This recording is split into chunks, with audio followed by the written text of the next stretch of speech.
ना इधर ना उधर, सीधे मुद्दे पर नजर। और क्या है आज की खबर, आप देखना शुरू कर चुके हैं न्यूज़ 18 आपके पुनीत के साथ। तो खबर आई है मिडिल ईस्ट से, और खबर यह है कि अब युद्ध को समाप्त करने के लिए हमास अपने कब्जे में मौजूद बंधकों को रिहा करने के लिए राजी हो चुका है। एक फिलिस्तीनी अधिकारी के हवाले से यह खबर सामने आई है। अब यह खबर ही बताने के लिए काफी है कि हमास पर इजराइल की तरफ से की जा रही सैन्य कार्रवाई का असर कितना भारी हो रहा है। कारण यह है कि इजराइल की तरफ से बीते एक महीने से जारी नाकेबंदी, और इस नाकेबंदी के जरिए इजराइल से उन सारी रसद गाजा में पहुंचाने पर रोक लगा दी गई है जो वहां के लोगों के लिए बेहद जरूरी है, मसलन खाने की चीजें और दवाइयां।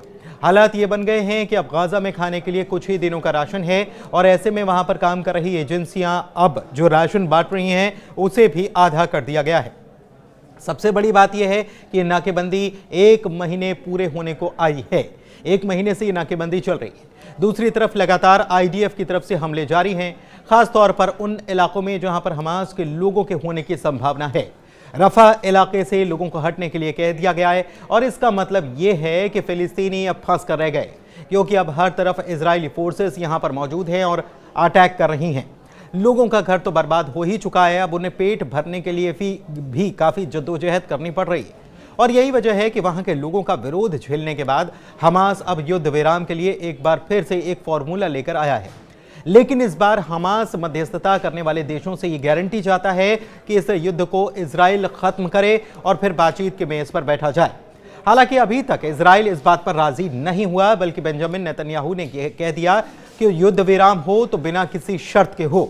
लेकिन हमास ये चाहता है कि इससे पहले जनवरी के महीने में जो युद्ध विराम शुरू हुआ था उसी की शर्तों पर नया युद्ध विराम हो जाए, क्योंकि उस सीज फायर के तहत ये भी शर्त थी कि इजराइल की फोर्स दूसरे चरण में यानी कि सेकंड फेज में गाजा से इजराइल की सेना पूरी तरह से वापस हो जाएगी। वैसे आपको ये बात मालूम है कि इजराइल ने 18 मार्च को गाजा पट्टी में फिर से सैन्य कार्रवाई शुरू की है, और तब से लेकर अब तक इस कार्रवाई के चलते 1000 लोगों की मौत हो चुकी है। खबर यह भी है कि हमास की तरफ से जो नया प्रपोजल सीज फायर के लिए दिया गया वह अमेरिका के विशेष दूत स्टीव विटकॉफ के बीते महीने दिए गए प्रपोजल के जैसा ही है। इसके तहत 5 इजरायली बंधकों को रिहाई सुनिश्चित करने की बात थी, लेकिन इजराइल अब हमास के किसी भी प्रपोजल को मानने के लिए तैयार नहीं है, बल्कि इजराइल ने इसके एवज में नया प्रपोजल दिया जिसमें यह कहा गया कि स्थायी युद्ध विराम यानी कि परमानेंट सीज फायर की शर्त इसमें शामिल नहीं होगी। अब जाहिर है कि हमास अभी इसे मानने के लिए तैयार नहीं है, लिहाजा एक बार फिर से बातचीत रुक गई है। कहा यह भी जा रहा है कि हमास के लिए बंधकों के रिहाई की तादाद अब अहम नहीं है, उसका फोकस स्थायी सीज फायर पर आ टिका है, और अगर इजराइल इसके लिए तैयार होता है तो फिर सभी बंधकों को छोड़ दिया जाएगा। दरअसल इजराइल इस बात को बार बार कह चुका है कि हम हमले रोकने के लिए तैयार हैं, बशर्ते हमास हथियार छोड़े और फिलिस्तीन से चुपचाप निकल जाए, हम कुछ नहीं करेंगे। लेकिन हमास किसी भी कीमत पर हथियार छोड़ने के लिए राजी नहीं होगा।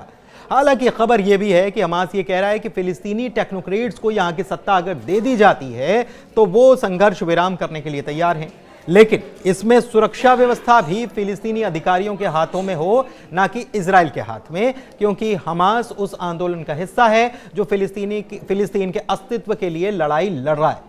सबसे बड़ी बात यह भी है कि बीच में यह खबर भी सामने आई थी कि अमेरिका हमास के लीडर से बातचीत करने के लिए तैयार है, और ट्रंप ने इसके लिए एडम वॉलर को भेजने की बात कही थी। लेकिन जब इजराइल ने इस बात का विरोध करना शुरू कर दिया तो वो भी मामला ठंडे बस्ते में डाल दिया गया।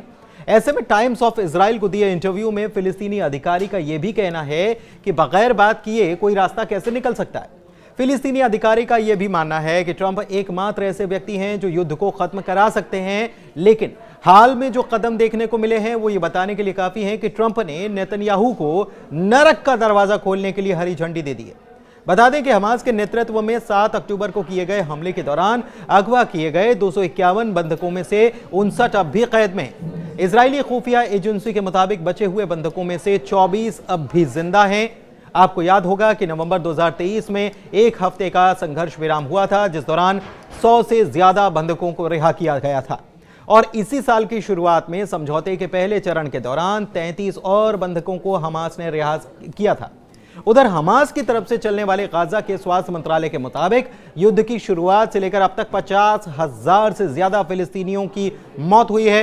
दूसरी तरफ 7 अक्टूबर को हुए हमले के दौरान लगभग 1200 इजरायली मारे गए थे, जिनमें से ज्यादातर नागरिक थे, और इसी हमले के बाद युद्ध की शुरुआत हो गई थी। धन्यवाद।